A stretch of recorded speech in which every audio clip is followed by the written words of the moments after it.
ఇక పెద్దలందరూ కూడా గవర్నర్ గారిని కలవచ్చడం జరిగింది. కౌంటింగ్ అయిపోయిన తర్వాత, ఎన్నికల లెక్కింపు అయిన తర్వాత ఈ ఆంధ్రప్రదేశ్ రాష్ట్రంలో జరుగుతున్నటువంటి బీహార్ తరహా కిరాతకాలు, బీహార్ తరహా హింసా రాజకీయాలు ఇవన్నీ కూడా గవర్నర్ గారి దృష్టికి తీసుకెళ్తామైంది. ఎన్నికలు ఒక పక్క జరుగుతుంటే, ఎన్నికలు సంపూర్ణంగా పూర్తవకుండానే మధ్యాహ్నం నుంచి తెలుగుదేశం పార్టీ గూండాలు ఏ రకంగా ఇళ్లపై దాడులు చేయటం, ఇళ్లు తగలబెడతాం, ఇంట్లో ఫర్నిచర్ ధ్వంసం చేయటం, మనుషుల్ని కిరాతకంగా కొడతాం, ఇళ్లలోకి వెళ్లి ఆడవాళ్లని హింసించటం, కార్లు ధ్వంసం చేయటం, కార్లు తగలబెడతాం, ఆస్తులు నాశనం చేయటం, భయభ్రాంతులకు గురి చేయటం. అంటే తెలుగుదేశం పార్టీ అధికారంలోకి వస్తే ఎర్ర పుస్తకంలో, అంటే ఎర్ర పుస్తకంలో ఏం రాసుకున్నారా అంటే మేము హింస కోసమే, ఈ కక్ష తీర్చుకోవడం కోసమే, మాకు వ్యతిరేకంగా వైఎస్ఆర్ కాంగ్రెస్ పార్టీ ఎవరు జెండా పట్టుకుంటే వాళ్లనల్లా కిరాతకంగా హింసిస్తాం, వాళ్ళ ఆస్తులు ధ్వంసం చేస్తామనేటువంటి దానికోసమే అధికారంలోకి వచ్చినట్టుగా ఇవాళ వాళ్ళు ప్రవర్తిస్తున్నారు. ఇవన్నీ గవర్నర్ గారికి చెప్పినప్పుడు ఆయన ఆశ్చర్యపోయారు. ఏంటి ఇంత కిరాతకంగా జరుగుతుంటే పోలీసు పట్టించుకోవట్లేదా అని చెప్పినారు. వాస్తవం సార్, ఇది ఒక్క ఎఫ్ఐఆర్ కూడా నమోదు కావట్లేదు. వెళ్లి పోలీస్ కంప్లైంట్ ఇచ్చినా, ఫోటోలతో వీడియోలతో ఇచ్చినా కూడా ఆ వీడియోలన్నీ కూడా గవర్నర్ గారికి ఇవ్వడం జరిగింది.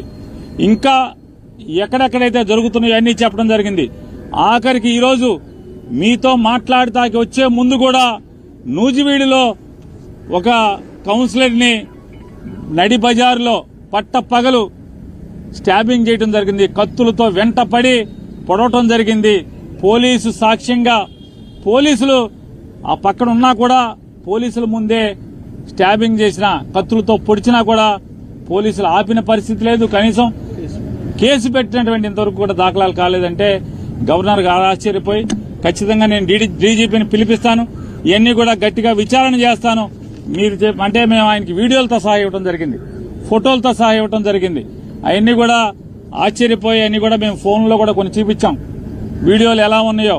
ఇంకా మా దగ్గర చాలా వీడియోలు ఉన్నాయండి అని చెప్తే అవన్నీ కూడా మా సెక్రటరీ గారికి పంపించండి, నేను చూస్తాను, వెంటనే యాక్షన్ తీసుకుంటాను. పోలీసుని గెలిపోవటంలు అనేవి సహజంగా ఉంటాయి, కానీ ఈ రకంగా కిరాతకం, ఈ రకంగా హింసా ప్రవృత్తి, ఈ రకంగా విధ్వంస ధోరణి అనేది చేస్తే ఇంకా ప్రభుత్వం ఎలా ఉన్నట్టా లేనట్టా, ఇది డెమోక్రసీ కదా అని చెప్పి ఆయన చెప్పడం జరిగింది. ఆయన కూడా సోదాహరణంగా వివరించాం. ఇంకా ఎక్కడెక్కడ సంఘటనలు జరుగుతున్నాయో, ఎక్కడెక్కడ అన్ని వీడియోల్ని, ఫోటోల్ని అన్ని ప్రతిదీ కూడా ఆయనకి పంపిస్తామని చెప్పాం. ఖచ్చితంగా పంపించండి, నేను యాక్షన్ తీసుకుంటాను, కంట్రోల్ చేస్తానని చెప్పని చెప్పారు. అలాగే ఆంధ్ర రాష్ట్ర ప్రజలకు కూడా తెలియజేస్తున్నాం, గవర్నర్ గారికి ఏది చెప్పామో మీకు కూడా అదే చేస్తున్నాం. ఇవాళ అంటే 4వ తారీఖు మధ్యాహ్నం నుంచి ఏ రకంగా తెలుగుదేశం పార్టీ హింస ప్రవృత్తితో చెలరేగిపోతుందో, హింసను ఏ రకంగా ఈ ఆంధ్ర రాష్ట్రం మీద ప్రజ్వలింపజేస్తున్నారో, అంటే వాళ్ళు గెలిచింది ఈ రకంగా ధ్వంసకాండ కోసమా, ఈ రకంగా హింసాకాండ కోసమా ఇవాళ ప్రజలు ఓటేసిందా చంద్రబాబు నాయుడు గారికి, కూటమికి అని చెప్పని మేము మీ ద్వారా, ప్రజల ద్వారా ఇవాళ తెలుగుదేశం పార్టీని, కూటమి నాయకుల్ని హెచ్చరిస్తున్నాం. ఈ రకంగా మీరు ప్రోత్సహిస్తే ఈ సంస్కృతిని, బీహార్ సంస్కృతిని ఆంధ్ర రాష్ట్రంలో గనక మీరు బీజం నాటితే ఎల్లకాలం మీరేం ఉండరు కదా. అంటే ఈ రాష్ట్రానికి కొత్తగా ఏం సంస్కృతి తీసుకొస్తున్నారు మీరు? అంటే ఈ అందుకోసమే జగన్మోహన్ రెడ్డి గారు కూడా ఈ ఎక్కడెక్కడైతే రాష్ట్ర వ్యాప్తంగా 26 జిల్లాల్లో హింస ప్రజ్వలిల్లుతుందో, ఈ భీకరంగా ఈ దాడులు చేస్తున్నారో, ఈ దాడుల్ని ధ్వంసకాండ రచిస్తున్నారు, వీటన్నిటిని కూడా గట్టిగా నిలువరింపజేయడం కోసం, వైఎస్ఆర్ కాంగ్రెస్ పార్టీ కార్యకర్తల మీద ఎక్కడైతే దాడులు జరుగుతున్నాయో వాళ్ళందరినీ కూడా రక్షించడం కోసం పోలీసులు ఎలాగో ప్రేక్షక పాత్ర పోషిస్తున్నారు. పైన చంద్రబాబు నాయుడు, కూటమి నాయకుల యొక్క ఒత్తిడి మేరకు పోలీసులు ఏ రకంగా నిర్వీర్యంగా చూస్తూ ఊరుకుంటున్నారో, తోలుబొమ్మల్లాగా చూస్తూ ఊరుకున్నారో, వీటన్నిటిని కూడా మేము కూడా మా కార్యకర్తలను కాపాడుకోవడం కోసం 26 జిల్లాల్లో మాజీ మంత్రులతో, ఎమ్మెల్యేలతో, ఎమ్మెల్సీలతో వీళ్ళందరితో కూడా 26 జిల్లాల్లో కమిటీలు ఏర్పాటు చేయడం జరుగుతుంది.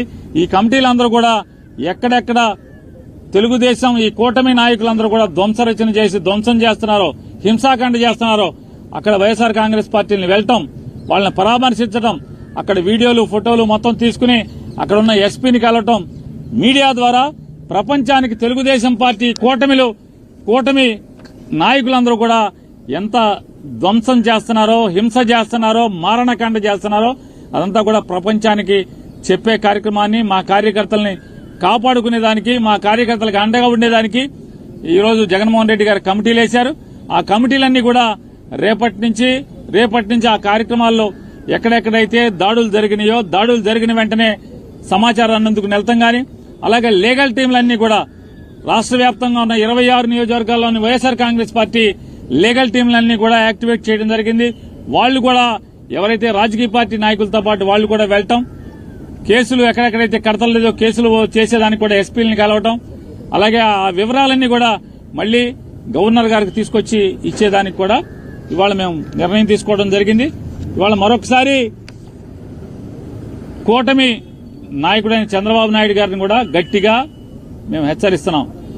ఈ బీహార్ సంస్కృతిని లేదా ఈ వేటాడే అధికారాన్ని అడ్డం పెట్టుకుని ఈ వేటాడేటువంటి, ధ్వంసం చేసేటువంటి, ఆస్తులు తగలబెట్టేటువంటి లేదా మనుషుల్ని ప్రాణహాని చేసేటువంటి, నరికేటువంటి, కత్తులతో దాడులు చేసేటువంటి సంస్కృతిని ప్రారంభిస్తే ఖచ్చితంగా దీని పర్యవసానాలు అనుభవించాల్సి వస్తుంది భవిష్యత్తులో అని కూడా చంద్రబాబు నాయుడు గారికి హెచ్చరిక చేస్తూ ఇది మానుకోమని చెప్పని, కట్టిపెట్టమని చెప్పని, అలాగే వారిని గట్టిగా డిమాండ్ చేస్తూ పోలీసును కూడా, అధికారులను కూడా మేము డిమాండ్ చేస్తున్నాం. ఈ రకమైనటువంటి చేస్తే భవిష్యత్తులో చేయగలిగేదే ఉంటుంది. పిల్లిని గదిలో పెట్టి కొడితే పిల్లి కూడా తిరగబడుతుంది ఆత్మరక్షణ కోసం. ఖచ్చితంగా వైఎస్ఆర్ కాంగ్రెస్ పార్టీ కార్యకర్తలను కాపాడుకుంటాకి మేము కూడా తిరుగుబాటు చేయాల్సిన పరిస్థితులు వచ్చేదాకా తీసుకురాబాకండి అని చెప్పని కూడా వారికి తెలియజేసుకుంటూ, గవర్నర్ గారు గట్టిగా చెప్పారు, పోలీసుని పిలిపించి వీటన్నిటి మీద విచారణ చేయిస్తాను, ఈ ధ్వంస రచనని, ఈ హింసాకాండని కంట్రోల్ చేస్తానని చెప్పని కూడా గవర్నర్ గారు చెప్పడం జరిగింది.